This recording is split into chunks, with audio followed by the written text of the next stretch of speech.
প্রিয় শিক্ষার্থী ভাই বোনেরা, নমস্কার। আশা করি সবাই ভালো আছেন, সুস্থ আছেন। তো বরাবর মতো গত ক্লাসে আমরা নেটওয়ার্ক টপোলজি সম্পর্কে আলোচনা করেছি। আজকে থেকে আমাদের যে 6টা নেটওয়ার্ক টপোলজি আমরা পড়ছিলাম, ওগুলোর ক্লাস শুরু হয়ে গেছে। আজকে প্রথম ক্লাস হচ্ছে কি বাস টপোলজি। আমরা আজকে যে টপোলজিটা সম্পর্কে আলোচনা করবো সেটা হচ্ছে বাস টপোলজি। আপনি জাস্ট যতটুকু আমি ক্লাস করে দিয়েছি এইটুকু জাস্ট আপনি মনোযোগ সহকারে শুনুন, পুরো অ্যাটেনশনটা আমাকে দিন। আমি জাস্ট গিলাই দিব আপনাকে এই নেটওয়ার্ক টপোলজিটা, বাস টপোলজিটা আপনাকে গিলাই দিব। জাস্ট আপনি আমাকে এই 10 মিনিট ফলো করুন। এখন আপনি ক্লাস করবেন, আবার আদার্স কাজ করবেন, তাহলে তো আপনি এগুলো বুঝবেন না। তো এটা বোঝার জন্য হলে জাস্ট এই যতটুকু সময় আমি ক্লাস করাইতেছি এটুকু সময় দিন আমারে, আপনাকে আমি গিলাই দেবো। তো দেখুন, প্রথমে কি বাস টপোলজি। বাস টপোলজির আসলে কাজগুলো কি, আর বাস টপোলজিটা দেখতে কেমন? বাস টপোলজিটা মূলত বাসের মতো। এই দেখেন, এই যে বাসের মতো কিন্তু দেখাইতেছে। কিসের মতো দেখাইতেছে? বাসের মতো। বাস টপোলজিটা কি বাসের মতো দেখাইতেছে।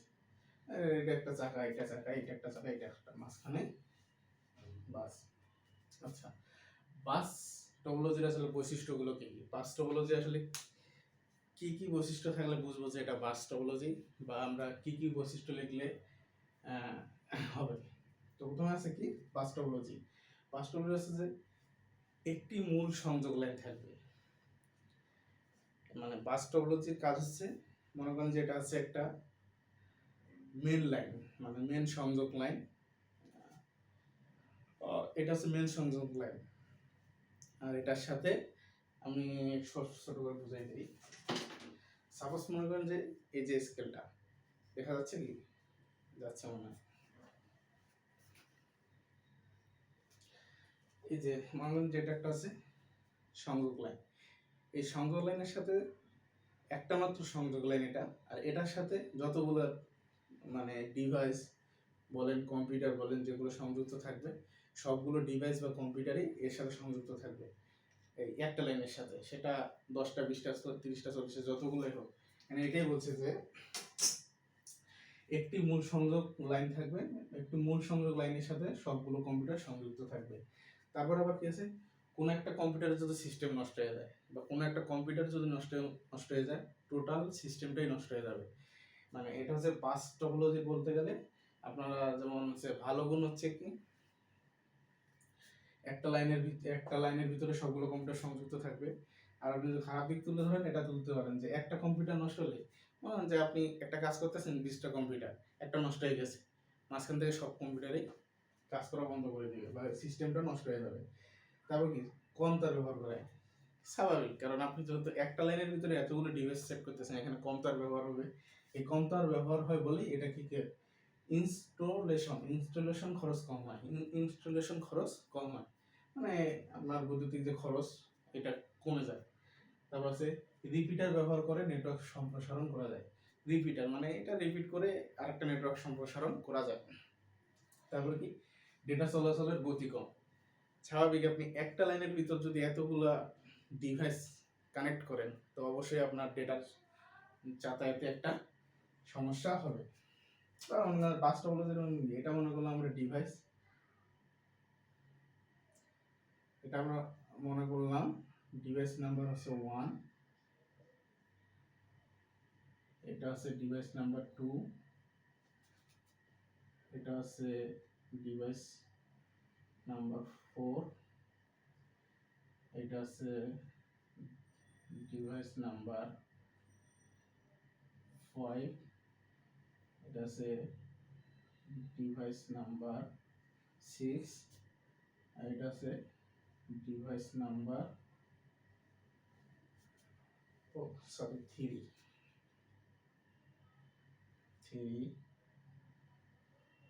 4, 5, 6। এই 6টা আছে আপনার হচ্ছে ডিভাইস। মানে আপনার প্রশ্ন থাকবে কিরকম, মনে করেন আপনার যে প্রশ্ন হবে বা বোর্ড কোশ্চেন যেটা হবে, সেটা হচ্ছে এই চিত্রটা দেওয়া থাকবে। এই চিত্রটা দেওয়া থাকবে যে উপরোক্ত যে ডিভাইসটা, ওটা কোন টপোলজি। আপনার লিখতে হবে যে উপরোক্ত ডিভাইসটা কি, উপরোক্ত মানে খ নম্বরে আসলো মনে করেন প্রশ্ন যে উদ্দীপকে বা গ নম্বরের প্রশ্নটা দিল যে উদ্দীপকের যে চিত্রটা আছে মনে করে এটা চিত্র নাম্বার ক, চিত্র নাম্বার ক। উদ্দীপকের চিত্র ক কোন নেটওয়ার্ক টপোলজির সাথে সাদৃশ্য আছে সেটা বর্ণনা করে এবং তার বৈশিষ্ট্যগুলো আলোচনা করে। তখন আপনাকে করতে হবে কি যে উদ্দীপকে যে উদ্দীপক চিত্র নম্বর ক এর যে নেটওয়ার্ক টপোলজিটা সেটা হচ্ছে bus topology network, bus topology, যেটার বৈশিষ্ট্য আছে কি একটি মূল সংযোগ লাইনের সাথে সবগুলো কম্পিউটার যুক্ত থাকবে, কোনো একটা কম্পিউটার নষ্ট হয়ে গেলে সবগুলো কম্পিউটার মানে সব সিস্টেমে নষ্ট হয়ে যাবে বা বন্ধ হয়ে যাবে। তারপর কম তার ব্যবহার করার কারণে ইলাস্ট্রেশন কম, রিপিটার ব্যবহার করে নেটওয়ার্ক সম্প্রসারণ করা যায়, আর এটা হচ্ছে কি ডেটা চলাচলের গতি কম। এই যে তথ্যগুলা, এই তথ্যগুলো যদি আপনারা বর্ণনা করতে পারেন তাহলে আপনারা এই যে বাস টপোলজি যেটা আছে এটা 3 মার্ক থাকলে অনেক 3 দিতে বাধ্য। জাস্ট এইটুকু তথ্য যদি আপনি সুন্দরভাবে তুলে ধরতে পারেন, আপনার বিস্তারিত লেখার দরকার নেই, জাস্ট এইটুকু তথ্য যদি আপনি লিখতে পারেন সুন্দরভাবে আপনার পরীক্ষার খাতায়, তো স্যার খুশি হয়ে এমনি মার্ক দেব। তাহলে কি মানে একটা এখন সহজ চিন্তা করেন যে চিত্রটা দেখে সহজ চিন্তা করেন যে চিত্রটা দেখে আমরা এখন বর্ণনা করব। বাস টপোলজি কি একটি মাত্র সংযোগ লাইন থাকবে, একটি সংযোগ লাইন আছে, একটি সংযোগ লাইনের সাথে সবগুলো কম্পিউটার যুক্ত হবে, সবগুলো কম্পিউটারে যুক্ত করা আছে। তারপর কি আছে এই টপোলজিতে যদি একটা কম্পিউটারের সমস্যা হয়, মনে করেন ডিভাইস নাম্বার 2 এর সমস্যা হয়েছে, তাহলে সবগুলো ডিভাইসের সিস্টেম নষ্ট হয়ে যাবে।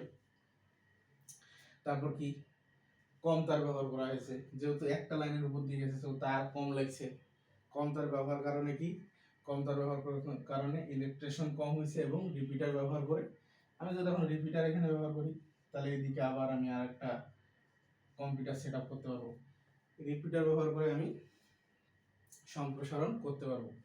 এখন যেহেতু আমার এখানে দেখেন একটা যেহেতু আমার ডিভাইস একটা তার আছে, একটা তারের ভিতর দিয়ে এতগুলো ডিভাইস সেক্টর আছে, অবশ্যই তাহলে আমার এখানে ডাটা চলাচলে একটু সমস্যা হবে, স্লো হবে, গতি কম হবে, স্বাভাবিক। তাহলে আমরা দেখেন এগুলো বাদ দিলাম, জাস্ট আপনি চিত্র দেখেই আপনার বর্ণনা শেষ। এটা যেরকম দেখা যায় কি একটি মাত্র তার আছে, একটি তারের মধ্যে সবগুলো কম্পিউটার সংযুক্ত থাকবে, একটি কম্পিউটারে যদি সিস্টেম নষ্ট হয় তাহলে সবগুলোর সিস্টেম নষ্ট হয়ে যাবে। যেহেতু একটি মাত্র তার ব্যবহার করে বা কম তার ব্যবহার করেই আমরা করতে পারতেছি, সেটা ইলেকট্রেশন কম, রিপিটার সম্প্রসারণ করা যায় রিপিটারের মাধ্যমে। যেহেতু একটা ডিভাইসের একটা তারের মধ্যে এতগুলো ডিভাইস কানেক্টেড, ডেটা চলাচলের গতিও কম। তো আশা করি বাস টপোলজিটা সবাই পানির মতো ক্লিয়ার হয়ে গেছে। ক্লাসটা 2-3 বার করবেন এবং অবশ্যই নোট করতে হবে। আপনি যদি ক্লাস নোট না করেন, আমি পড়াই, আমি 1000 পড়াই দিল আপনাকে গিলাই দিল, আপনি কিছু আপনার কোনো কিছু মনে থাকবে না। অবশ্যই আপনার ক্লাস শেষ করার আগে বা ক্লাস চলাকালীন আপনি নোটগুলো করে নেবেন, তাহলে পরবর্তীতে আপনি রিভিশন দেওয়ার সময় সুবিধা হবে। কারণ রিভিশন দেওয়ার সময় যদি আপনি আমার ক্লাসগুলো আবার ভিডিও রেকর্ড দেখতে থাকেন তখন আপনার মোবাইলের প্রতি একটা আসক্ত চলে আসবে। তাই যাতে না হয় সেজন্য আপনি নোট করে রাখবেন, নোট খাতা দেখবেন, শেষ একবার চোখ বুলাই দিবেন, শেষ। তো প্রিয় শিক্ষার্থী ভাই বোনেরা, আশা করি আজকে ক্লাসটা সবাই আনন্দের সাথে উপভোগ করেছেন। তো সবার সুস্থতা কামনা করে আগামী ক্লাসে দেখার আমন্ত্রণ জানিয়ে আজকে এখানে শেষ করতে, সবাই ভালো থাকবেন, সুস্থ থাকবেন।